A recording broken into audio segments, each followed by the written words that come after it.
Second act. Scene. Drawing room at Hunstanton after dinner, lamps lit. Ladies are seated on sofas. What a comfort it is to have got rid of the men for a little. Yes, men persecute us dreadfully, don't they? Persecute us?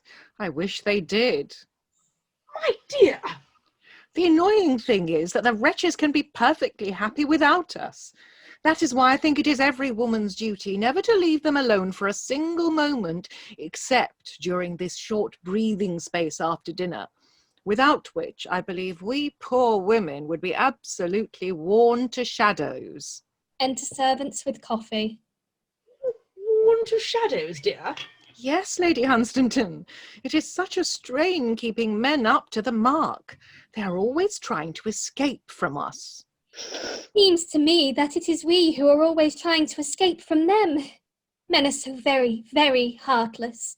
They know their power and use it. What stuff and nonsense all this about men is. The thing to do is to keep men in their proper place. But what is their proper place, Lady Caroline? Looking after their wives, Mrs. Allonby. Really? And if they're not married? If they are not married, they should be looking after a wife. It's perfectly scandalous, the amount of bachelors who are going about in society. There should be a law passed to compel them all to marry within 12 months. But if they're in love with someone who, perhaps, is tied to another? In that case, Lady Stutfield, they should be married off in a week to some plain, respectable girl in order to teach them not to meddle with other people's property. I don't think we should ever be spoken of as other people's property. All men are married women's property. That is the only true definition of what married women's property really is. But we don't belong to anyone. Oh, I am so very, very glad to hear you say so. Do you really think, dear Caroline, that legislation would improve matters in any way? I am told that nowadays all the married men live like bachelors, and all the bachelors like married men. I certainly never know one from the other. Oh, I think one can always know at once whether a man has home claims upon his life or not. I have noticed a very, very sad expression in the eyes of so many married men. Ah, all that I have noticed is that they are horribly tedious when they are good husbands, and abominably conceited when they are not.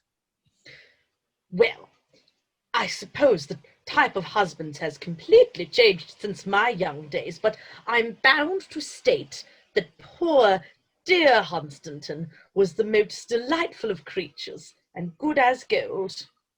Ah, my husband is a sort of promissory note. I'm tired of meeting him. But you renew him from time to time, don't you? Oh, no, Lady Caroline.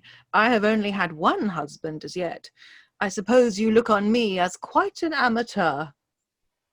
With your views on life, I wonder you married at all. So do I.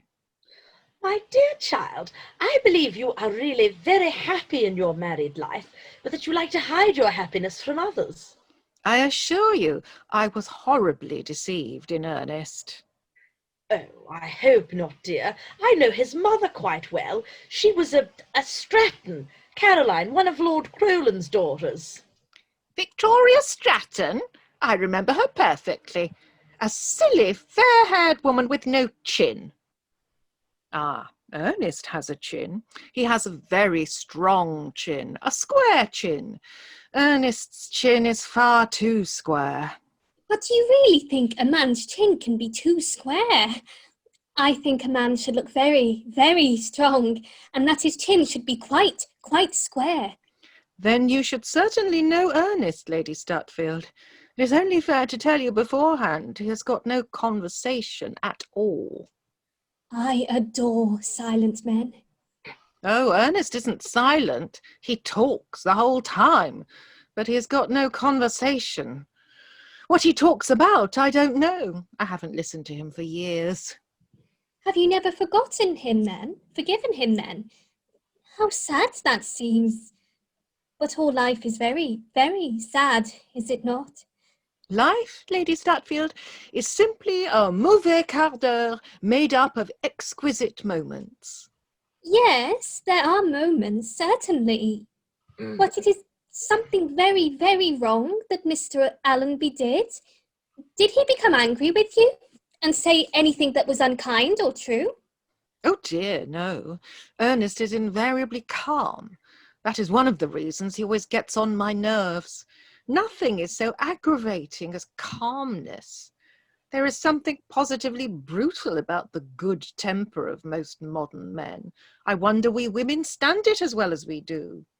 Yes, men's good temper shows they are not so sensitive as we are, not so finely strung.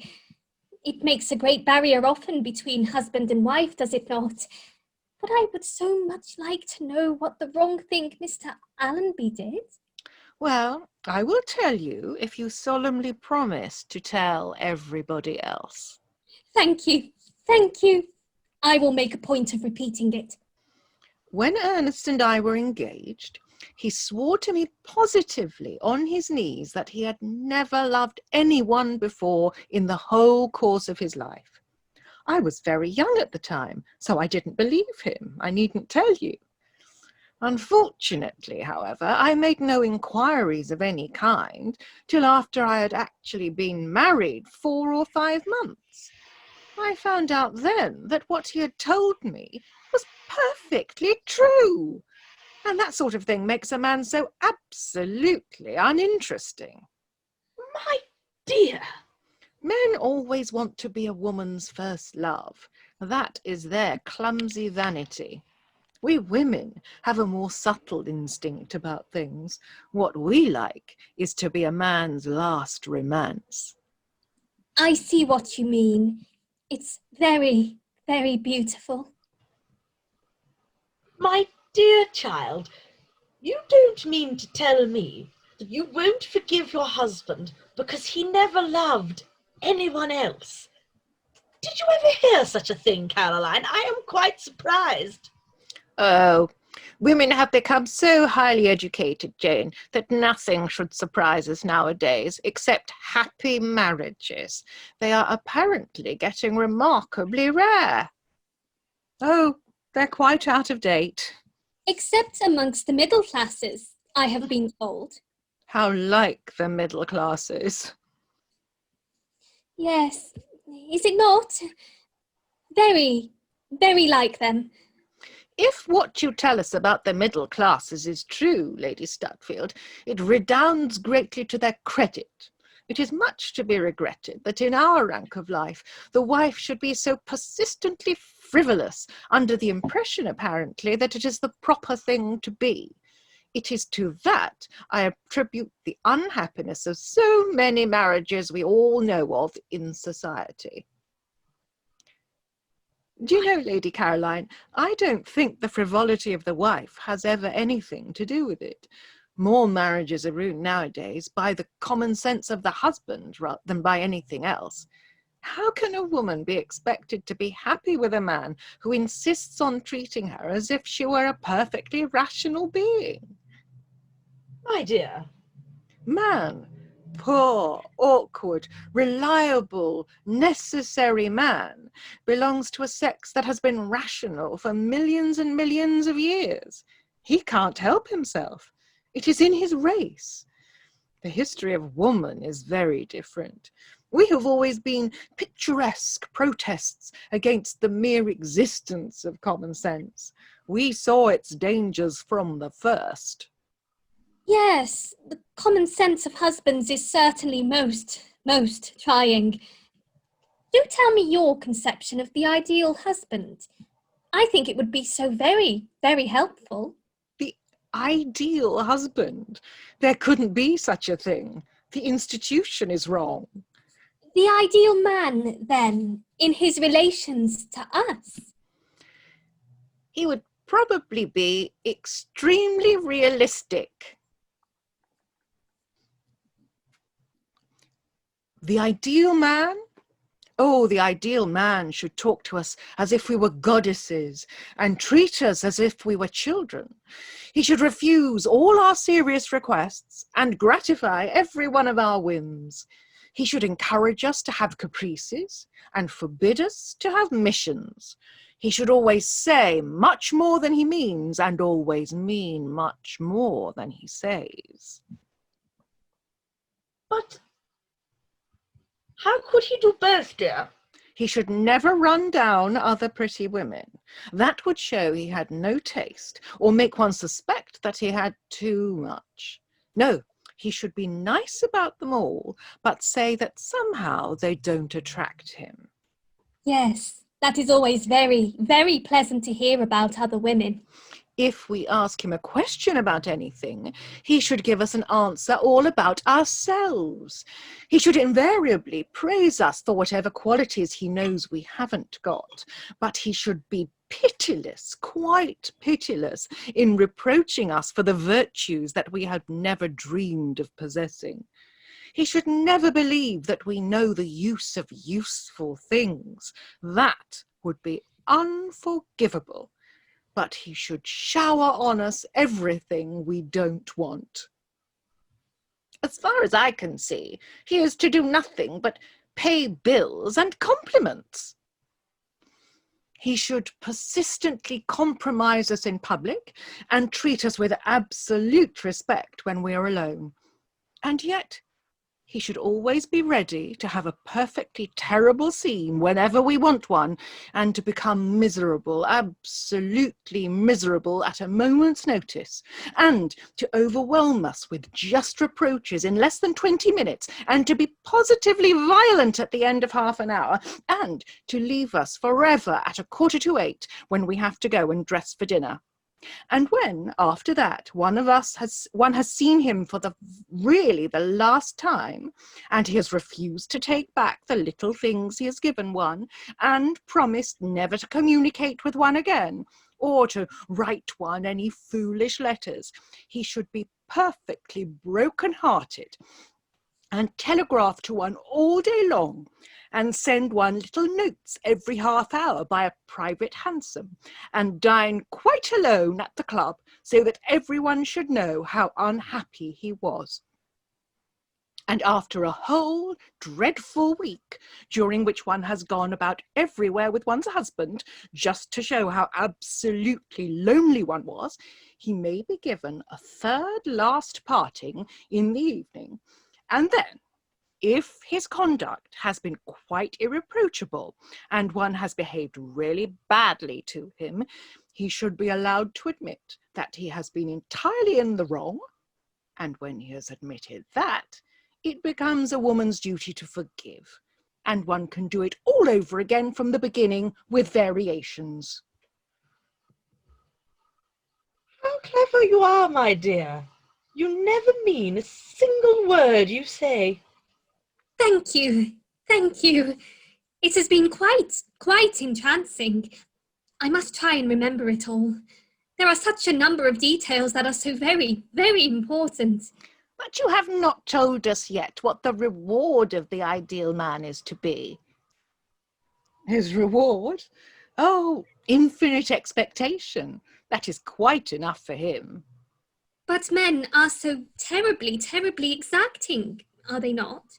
That makes no matter. One should never surrender. Not even to the ideal man. Certainly not to him, unless, of course, one wants to grow tired of him.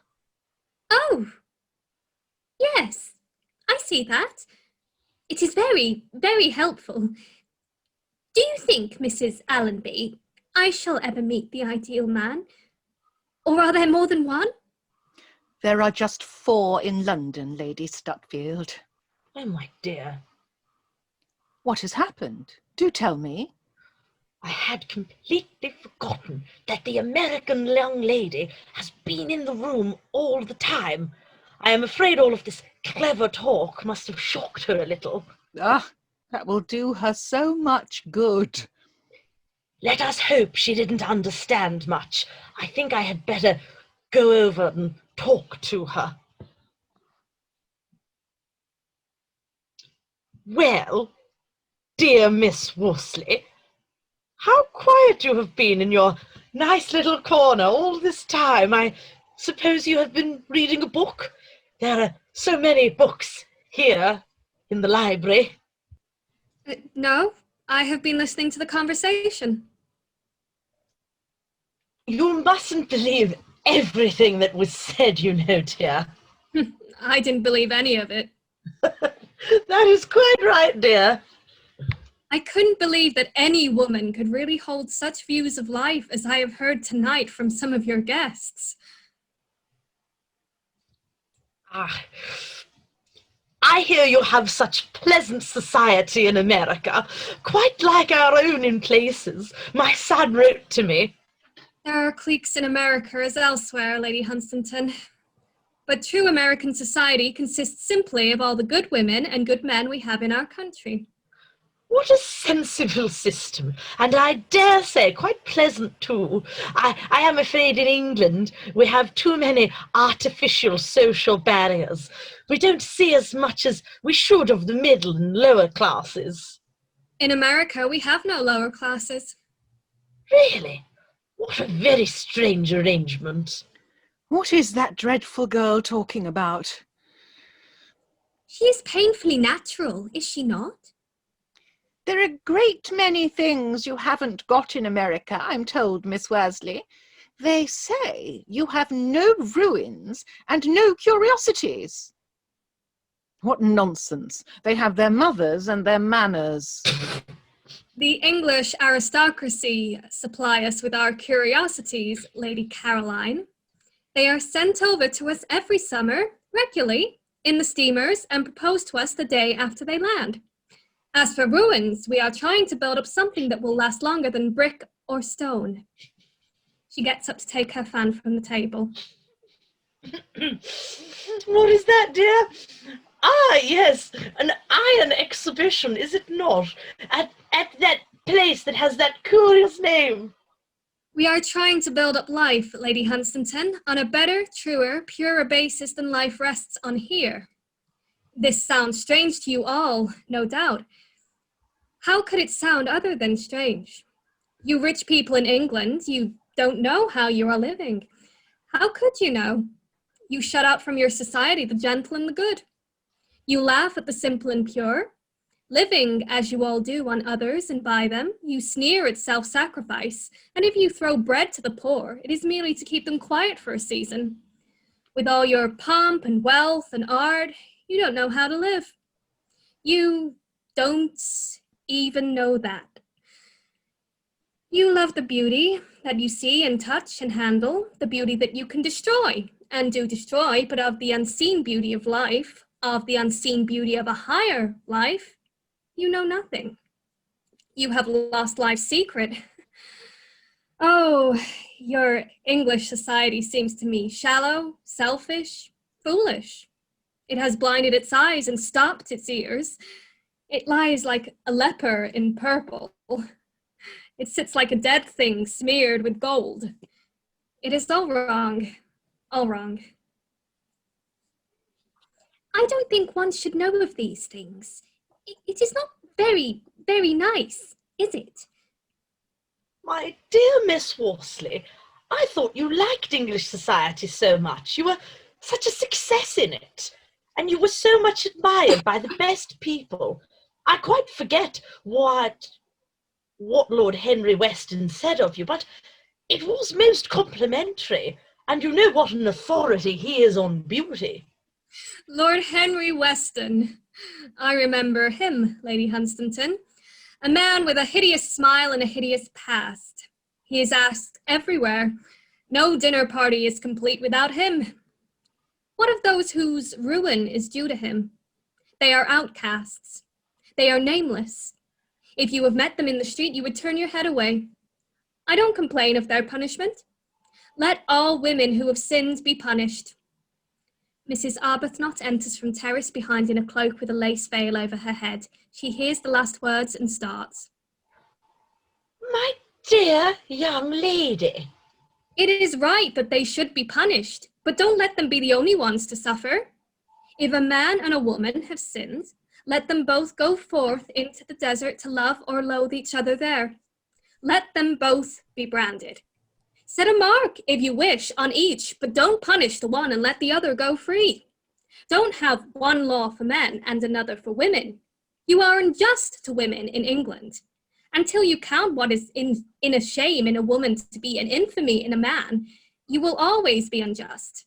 And right, that pillar of fire, and wrong, that pillar of cloud, will be made dim to your eyes, or be not seen at all, or if seen, not regarded. Might I, dear Miss Worsley, as you are standing up, ask you for my cotton that is just behind you? Thank you.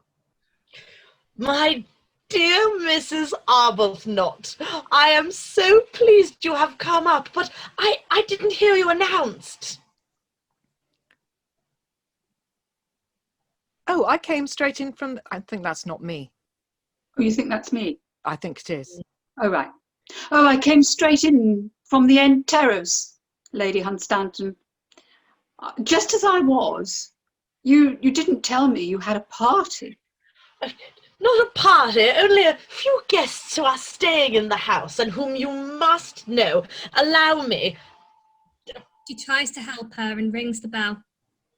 Caroline, this is Mrs. Arbuthnot, one of my sweetest friends, Lady Caroline Pontefract, Lady Stutfield, Mrs. Allonby, and my young American friend, Miss Worsley, who has just been telling us all how wicked we are.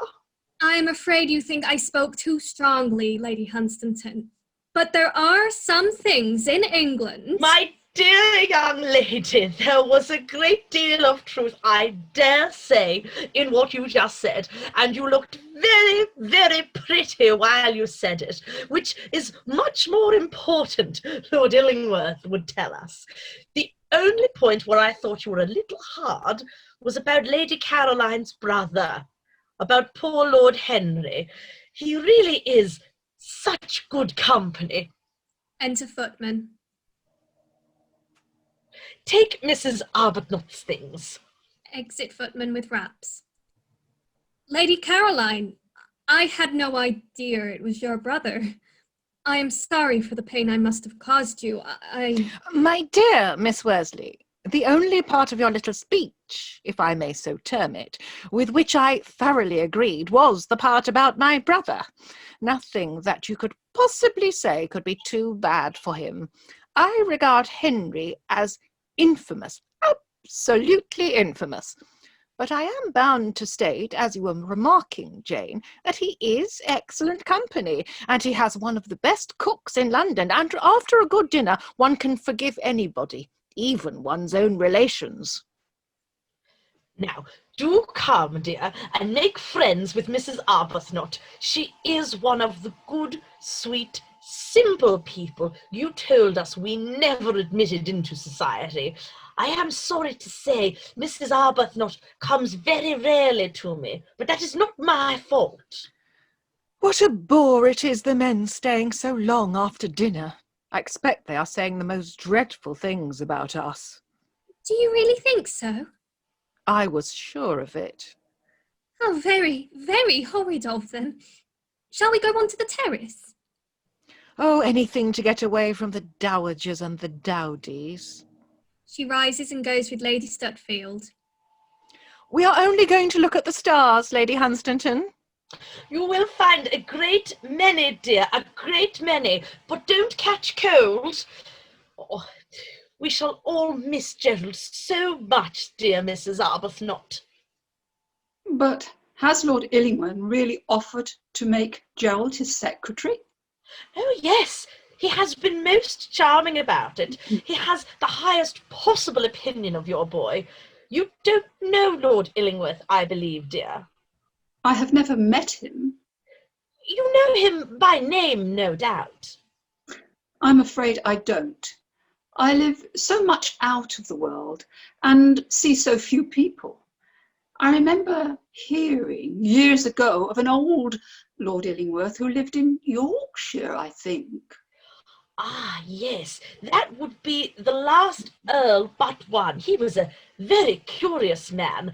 he wanted to marry beneath him, or wouldn't, I believe. There was some scandal about it. The present Lord Illingworth is very different. He's very distinguished. He does, well, he does nothing, which I am afraid our pretty American visitor here thinks very wrong of anybody. And I don't think that he cares much for the subjects in which you are so interested, dear Mrs. Arbuthnot. Do you think, Caroline, that Lord Illingworth is interested in the housing of the poor? I should fancy not at all, Jane. We all have our different tastes, have we not? But Lord Illingworth has a very high position, and there is nothing he couldn't do if he chose to ask for it. Of course, he is comparatively a young man still, and he has only come to his title within... How long exactly is it, Caroline, since Lord Illingworth succeeded? About 4 years, I think, Jane. I know it was the same year in which my brother had his last exposure in the evening newspapers. Ah, I remember. That would be about 4 years ago. Of course, there were a great many people between the present Lord Illingworth and the title Mrs. Arbuthnot. There was... Who was there, Caroline? There was poor Margaret's baby. You remember how anxious she was to have a boy, and it was a boy, but it died, and her husband died shortly afterwards, and she married almost immediately one of Lord Ascot's sons, who, I am told, beats her. Ah, that is in the family, dear. That is in the family. And there was also, I remember, a clergyman who wanted to be a lunatic, or a lunatic who wanted to be a clergyman. I forget which, but I know the Court of Chancery investigated the matter and decided that he was quite sane. And I saw him afterwards at poor Lord Plumstead's with straws in his hair, or something very odd about him. I can't recall what. I often regret, Lady Caroline, that dear Lady Cecilia never lived to see her son get the title. Lady Cecilia?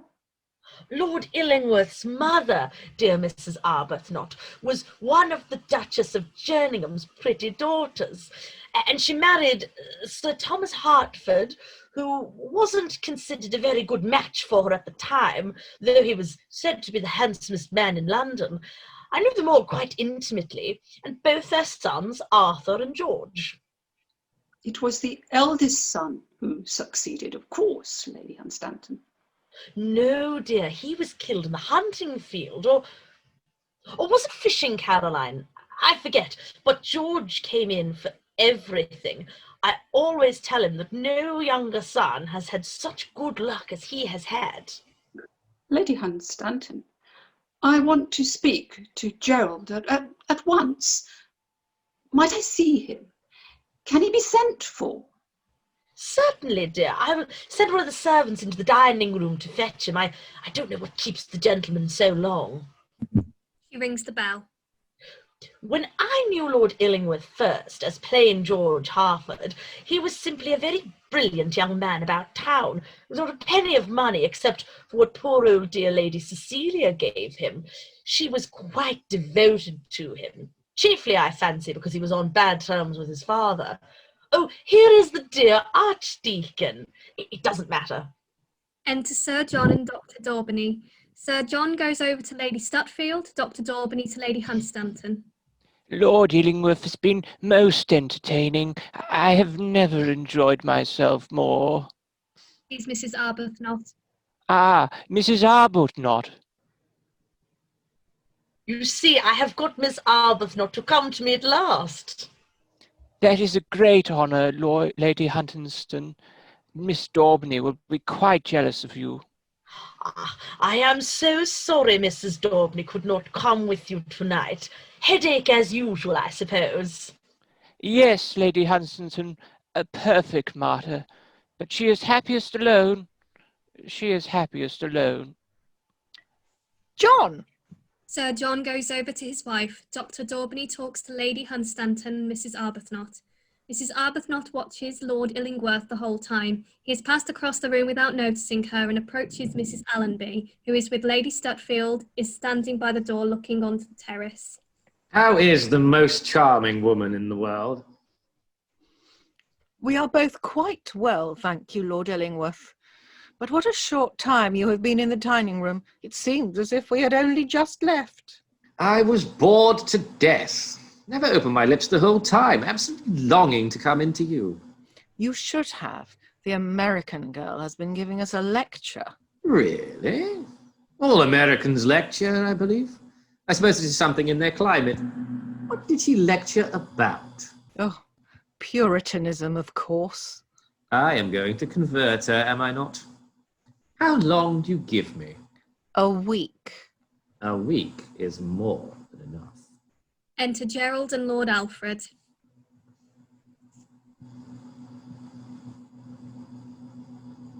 Dear mother! Gerald, I don't feel well at all. See me home, Gerald. I shouldn't have come. I'm so sorry, mother. Certainly. But you must know Lord Illingworth first. He goes across the room. Not tonight, Gerald. No, Lord Illingworth, I want you so much to know my mother. With the greatest of pleasure. I'll be back in a moment. People's mothers always bore me to death. All women become like their mothers. That is their tragedy. No man does. That is his. What a delightful mood you are in tonight. He turns around and goes across with Gerald to Mrs. Arbuthnot. When he sees her, he starts back in wonder. Then slowly his eyes turn towards Gerald.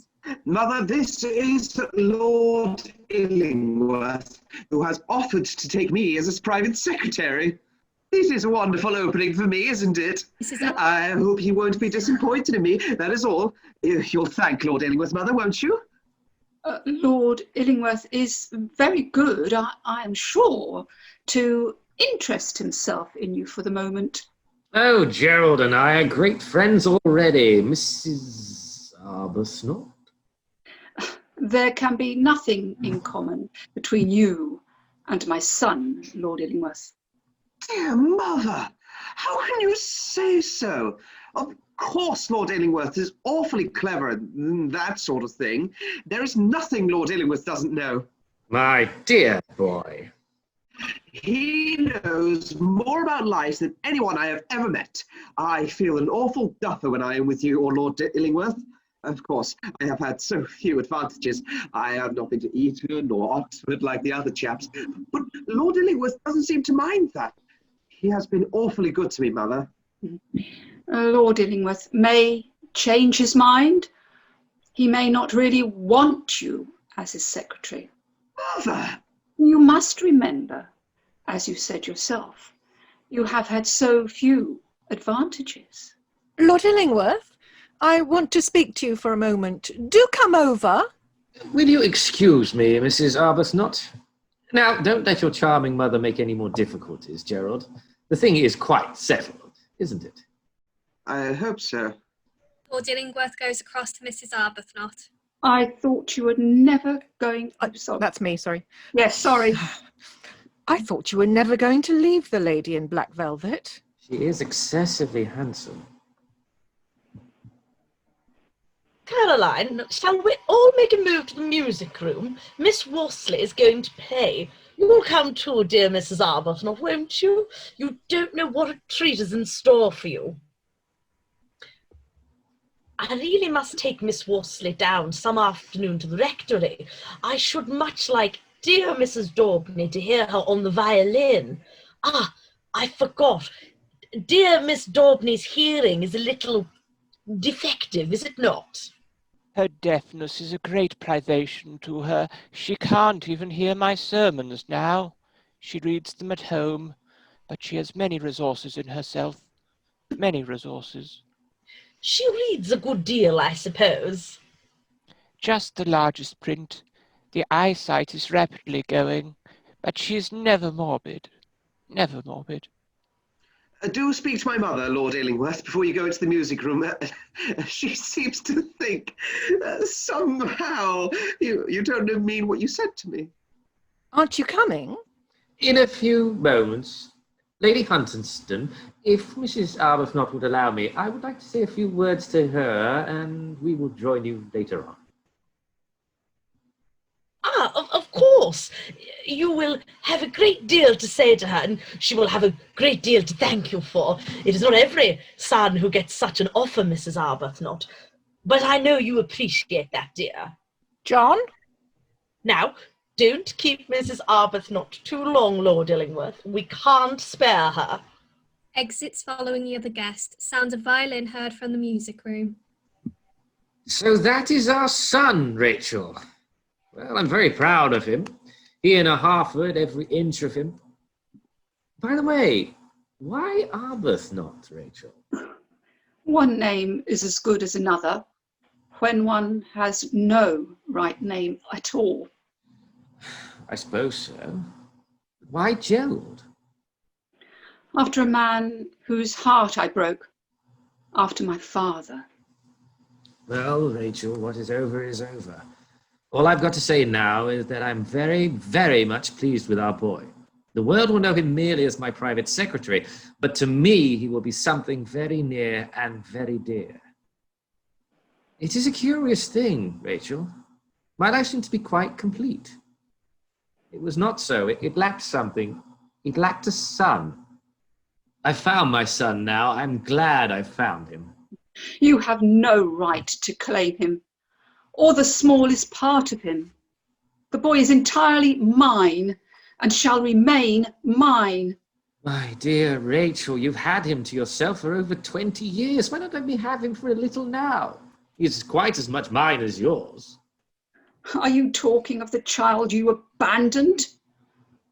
Of the child who, as far as you are concerned, might have died of hunger and of want? You forget, Rachel, it was you who left me, not you. I left you because you refused to give me the child a name. Before my son was born, I implored you to marry me. I had no expectations then. And besides, Rachel, I wasn't much older than you were. I was only 22. I was 21, I believe, when the whole thing began in your father's garden. When a man is old enough to do wrong, he should be old enough to do right also. My dear Rachel, intellectual generalities are always interesting, but generalities in morals mean absolutely nothing. As for saying I left our child to starve, that, of course, is untrue and silly. My mother offered you 600 a year, but you wouldn't take anything. You simply disappeared and carried the child away with you. I wouldn't have accepted a penny from her. Your father was different. He told you, in my presence, when we were in Paris, that it was your duty to marry me. Oh, duty is what one expects from others. It is not what one does oneself. Of course I was influenced by my mother. Every man is when he's young. I am glad to hear you say so. Gerald shall certainly not go away with you. What nonsense, Rachel. Do you think I would allow my son, Our son, my son, to go away with the man who spoiled my youth, who ruined my life, who has tainted every moment of my days? You don't realise what my past has been in suffering and in shame. My dear Rachel, I must candidly say that I think Gerald's future considerably more important than your past. Gerald cannot separate his future from my past. That is exactly what he should do. That is exactly what you should help him to do.